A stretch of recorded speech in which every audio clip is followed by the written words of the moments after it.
If you were an elected official, would you run for re-election after this happened to you?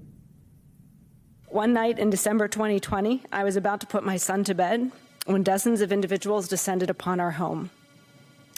Growing in numbers over the course of an hour, they stood outside my front door, waking my neighbors, shouting obscenities and graphic threats into bullhorns. To this day, these images and this memory of that evening still haunts me. This was not the first, nor was it the last time some time or a group of people showed up at my home or threatened me, my staff, or many of the hundreds of local election officials in our state. It should not take courage to be the Secretary of State of Michigan. It should not take courage to run for re-election as Secretary of State. But it does. After being personally threatened by Donald Trump and after Donald Trump endorsed an election liar to run against her, Michigan Secretary of State Jocelyn Benson ran for re-election and ran to save democracy in the process. And joining us tonight in the winner's circle is Michigan Secretary of State Jocelyn Benson, who won her re-election with 56% of the vote on a 600,000 leading vote margin. Thank you very much for joining us tonight. Really appreciate it. It was a long road to get to this re-election victory with, I'm sure, for you, some doubt at some point about whether you should continue on that road because it involves so much danger. Yeah, well, thank you, first, Lawrence, for having me and for the recognition of what we've achieved in this office, what voters have supported. But yes, there are certainly times where all of us, the governor, the AG, and I will look at each other and say, why are we doing this again? But then I know. I mean, for me, it's because in 1965, people stood on the foot of a bridge in Selma, Alabama, so that we could have a Voting Rights Act. I want to continue their work.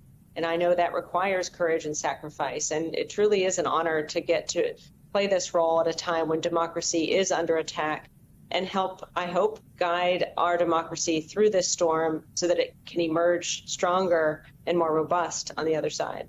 So, and also in your state, there was the plot to kidnap the governor, murder the governor. Surely friends of yours, possibly family members of yours at that time, said to you, why continue in this role? Yes, and they continuously ask, and I'd say, I look at my son and say, because I want him to grow up in a democracy. I mean, we saw how close we came. I saw very clearly how close we came to having a presidential election overturned in 2020. And the only thing that stood in between that reality, that possibility, and democracy prevailing were people of integrity on both sides of the aisle, standing firm and making sure that the people's will prevailed.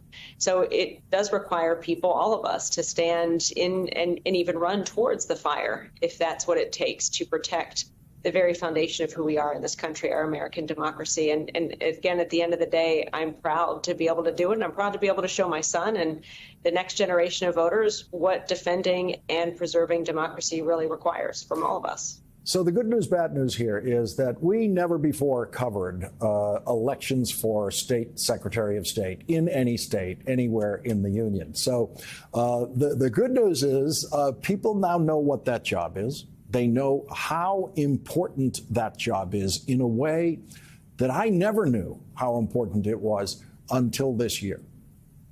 Yeah, I mean, we saw in the 2000 election how a Secretary of State, Katherine Harris, stood in the way of a recount. We saw in other elections in 2004, Ohio Secretary of State Ken Blackwell didn't put enough voting machines in Cleveland and Columbus.